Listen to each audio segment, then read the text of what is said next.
Hello, Blake Rudis here with Everyday HDR and HDRinsider.com. Today I want to do something kind of different. One thing I really love about running these blogs and doing these tutorials is that I get requests from people from all over the world and just interacting with people from all over the world that I would not have had that capability of doing if it weren't for this. The opportunities are awesome. So what I'm doing here is I've been in contact with Manishri Parekh, and we've been talking back and forth about how you can make the signage in this photograph pop and the rest of the photo just kind of fade back a little bit. And as I was talking with him, I was thinking, there might be some other people that have questions like this too, because the immediate thought that comes to mind is selective saturation.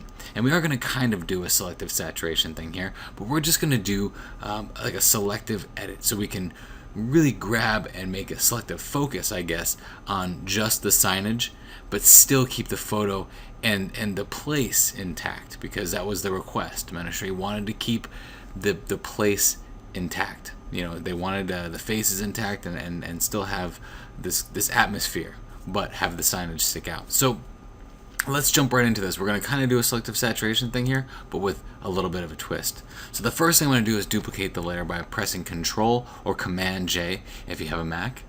And then after I duplicate the layer, I'm going to desaturate the layer. I'm not going to add a gradient map, because if I do a gradient map and I select the proper gradient map, I get these really dark blacks and these really bright whites. What I want to do is desaturate the photo. So I'm just going to go ahead and press Control Shift and U. And by pressing Control Shift U, I just desaturate the photo. And there's a big difference between desaturating and doing a gradient map. So I'm not going to do the gradient map because I don't want that that really contrasty black and white photo. I want a desaturated black and white photo so that the signage can then pop out some more. If I had those deep blacks in there and those rich whites and blacks, what I would end up with is those areas overpowering the signage. So now I'm going to select the signage. I'm going to use the quick selection tool. I'm going to just kind of start grabbing at anything that could be considered a sign. And this is a really easy tool to use. If you end up overspraying a little bit there, just press Alt or Option, and that will go ahead and get rid of any of the over selection. And I'm really just going to grab anything that's a sign here. Okay, so that looks about good to me. I've got all of them.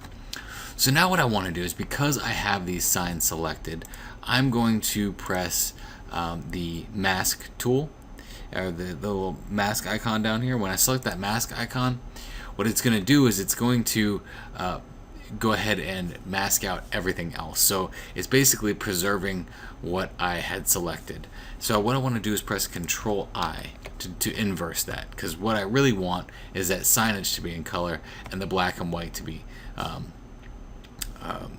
not selected. So if you press Control I, that inverses that selection. If I press Control I again, I have the reverse. So if you ever make a selection and then you go to make a mask of it, it doesn't turn out the right way, don't freak out. Invert the layer first, and then if that doesn't work, then go back to square one. Alright, so we're good here. I'm alright with that. So now what I want to do is add a vibrance layer. So I'm just going to go ahead and go into the adjustment panel here and go to vibrance. There you are. And I'm going to boost that vibrance all the way up. And then I'm going to boost the saturation up too. So you see that's only affecting my signs, because it's only affecting what's available, and that's because we masked everything else out. It's only going to affect that signage.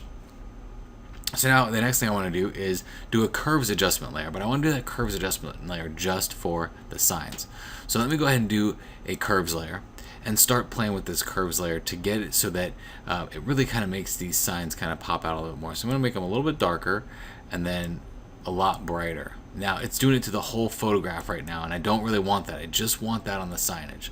So if I just go ahead and copy this mask by clicking on that mask, pressing Alt or Option, and moving it up to the curves adjustment layer, it's going to say, do you want to replace this mask? I'm basically copying the one mask to the other mask, and I'm going to say yes.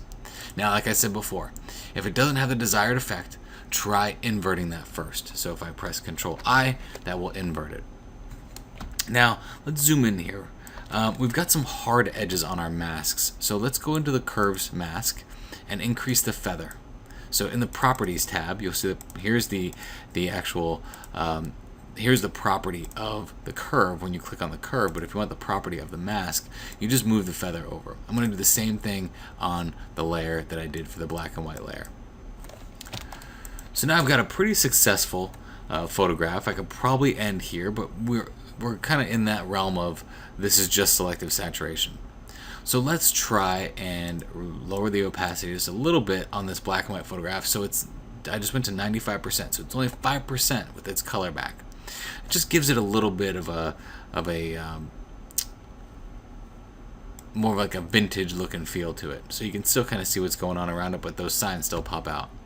So let's do one more thing. Let's go to filter, let's go to blur, and go to Gaussian blur, and we'll Gaussian blur that by about 6 pixels. 6 to 8 pixels will probably work best. So let's do like the 6.4. Press OK. So now I've really made that signage boost and pop out while everything else just sticks in the background. A couple more things I can do to really narrow the focus in a little bit. I'm going to go ahead and click on that background layer, and I'm going to zoom in to one of these signs, and I'm going to go to filter, and I'm going to go to sharpen and then unsharp mask, and see what happens when I boost up that unsharp mask a little bit. I'm going to go about 120 at 1 pixel.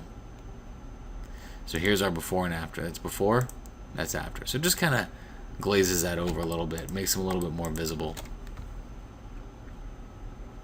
Alright, so one last thing I'm going to do here is I'm going to make a custom vignette. I always like to make custom vignettes. I don't really like the vignettes that come stock with some of these programs.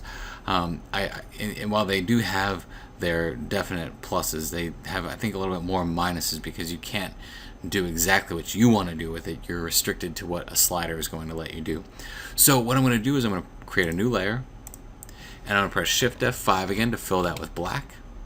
Now once I've filled that with black, I'm going to select my selective marquee tool here, the little rectangular marquee, and I'm going to make kind of like a box inside there. Now I did on purpose make this bottom part a little bit larger than the rest of it, just to kind of give it like an off-symmetrical effect. Now I'm going to make a mask, a layer mask. And again, like I said before, if the mask that you make isn't what you were expecting, because I wanted to make a border, you can just press Control-I and that will invert it. Alright, so now that I have this mask made, I can go into the feathering of this mask, and what the feathering will do is it'll take this nice little edge that we have there, just like we saw in the signs, and it will kind of bring them in. See that? How it makes them fuzzy?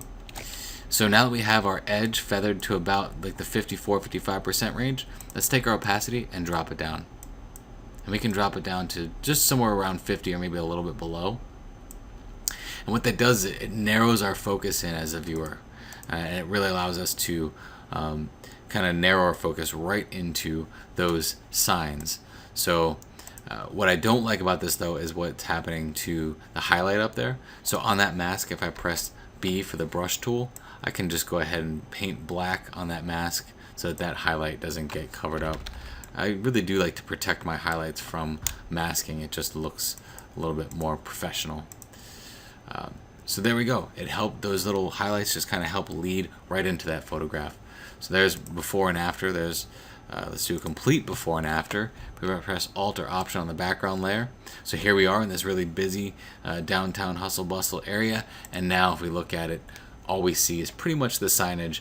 That's the first thing our eye is going to go to because it's going right to the saturation. Again, I'm Blake Rudis. If you have any ideas for tutorials that you think other people might need help with also, go ahead and shoot me an email, everydayhdr@gmail.com. I really enjoy doing these types of things because I just know that somebody needs the help and they don't quite know what to do with it, and I've been there before and I want to help out where I can. So again, Blake Rudis, everydayhdr.com and hdrinsider.com. Have a great weekend.